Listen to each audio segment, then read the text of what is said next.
السلام عليكم. ازيكم؟ تعرف ايه عن الهستيريا؟ الهستيريا ببساطة هي مرض نفسي عصبي بتظهر فيه اضطرابات مع خلل في الحس والحركة، وبتخلي المصاب اشبه بالطفل. يعني بشكل عام ممكن تخليه عاطفي زيادة ومتقلب المزاج وسطح المشاعر، وكمان ممكن يبقى اندفاعي وردود افعاله مبالغ فيها. والهستيريا دي لها اشكال كتير، يعني ممكن تبقى فردية بتيجي لشخص واحد لوحده نتيجة صدمة عنيفة او اسباب نفسية، او ممكن تبقى جماعية بتيجي لمجموعة افراد وبتبقى زي العدوى بتنتشر بينهم وبين بعض، وبتبقى في الغالب بسبب حالة ذعر موجودة ما بينهم واللي بيسببها حاجات زي الكوارث الطبيعية أو البيئية. الفكرة إن الأشكال دي من الهستيريا معروفة ومتفسرة وكمان ليها طرق علاج، بس أنا النهاردة جاي أكلمك عن هستيريا تانية خالص غريبة وملهاش تفسير، واللي لحد وقت قريب جدا كانوا لسه بيدوروا لها على تفسير ومش لاقيين. هنتكلم النهاردة عن هستيريا الرقص حتى الموت.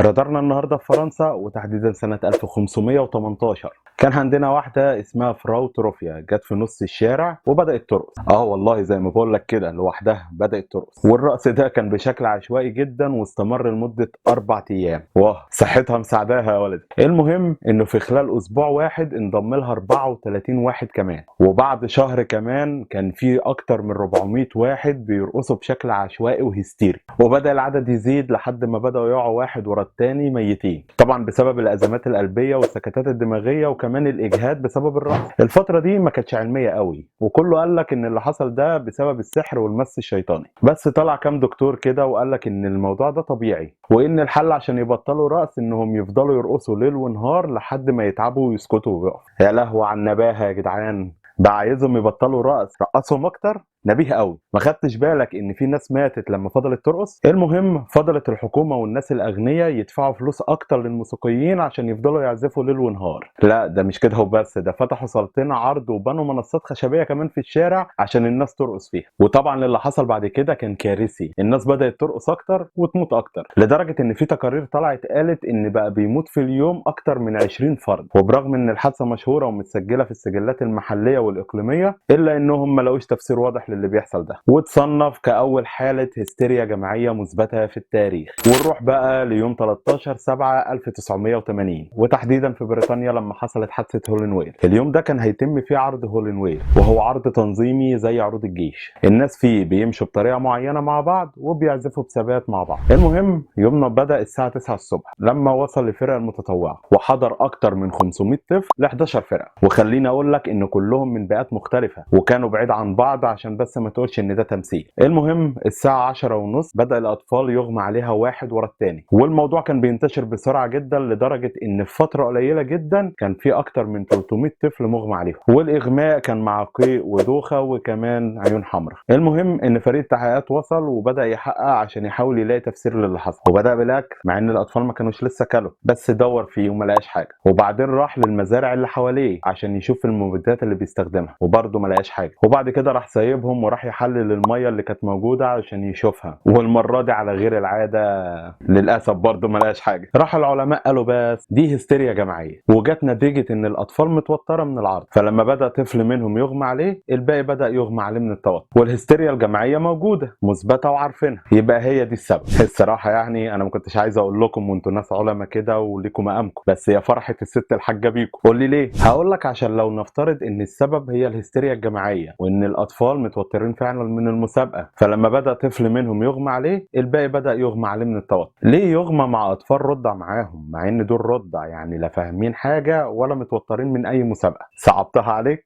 طب معلش اسمح لي اصعبها عليك تاني واسالك برضو، ليه الاحصنه يغمى عليها معاهم؟ ايه اتفاجئت؟ ما هو حسب التقارير اللي انتشرت ساعتها واللي مثبته بالمناسبه في السجلات ان في احصنه كانت موجوده معاهم في العرض اغمى عليها. المهم ان الموضوع اتقفل وقتها ومحدش فسره نهائي لحد ما وصلنا لسنه 2003 والبي بي سي عملت حلقه عن الموضوع ده، وقالت ان التحقيقات اتفتحت تاني وان في مبيد حشري اتصنف عالي الخطوره، والمبيد ده كان موجود ساعه الحادثه وكانوا مستخدمينه في المزارع اللي حواليها، بس ساعتها ما كانش في حاجه ممنوعه طبعا فكانوا بيستخدموه عادي. وبرغم انهم كده حاولوا يحلوا اللغز الا انهم من غير ما ياخدوا بالهم عقدوه اكتر. اصل لو المبيدات هي السبب طيب ما هم فضلوا يستخدموها بعدها ولحد سنه 2003 محدش اغمى عليه ليه؟ ومع ذلك التقارير ما ذكرتش ان النوع ده من المبيدات استخدم ساعتها. المهم المهم ان الحادثه تأيدت ان السبب الرئيسي بتاعها هو الهستيريا الجماعيه، واتقفل الموضوع على كده. والهستيريا الجماعيه اللي حصلت لحد دلوقتي دي فضلت لغز لحد النهارده، خصوصا انها بتحصل لناس غالبا ما يعرفوش بعض وبتنتشر بسرعه بينهم. وكالعاده طبعا ما تنساش تقول لنا رايك، ولو حبيت تبص على المصادر هتلاقيني سايبها لك تحت في الديسكريبشن. ولو انت على اليوتيوب اخبط لايك وسبسكرايب ودوس على زر الجرس عشان يوصلك حكاياتنا الجديده. ولو انت على التيك توك ما تنساش اللايك والفولو، وما تنساش طبعا حركه الاكسبلور.